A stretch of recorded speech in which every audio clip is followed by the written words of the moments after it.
the men always say that they had so much faith and trust in the United States government, but turned out to be that was not what they expected, and they were disappointed. I was too. I was disappointed in the legal system in U.S. and the constitution we have in this great country, how our forefathers built this country on, based on what values. What happened in Guantanamo was not what I understood of the Constitution. I often think that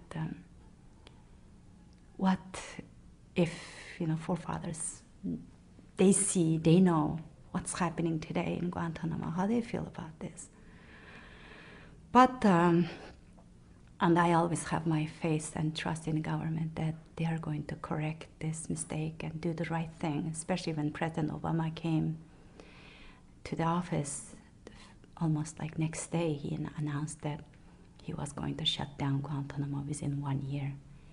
And I was so excited, I had tears in my eyes. Finally, it's going to be corrected. Everybody makes mistakes, but the most important thing is who's willing to correct that mistake.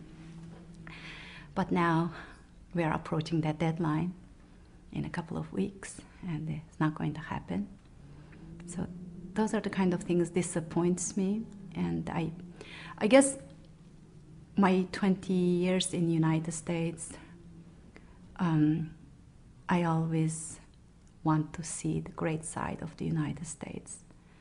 But then last 8 years, what I have endured, what I have experienced in Guantanamo was not the side that I want to see of my country here.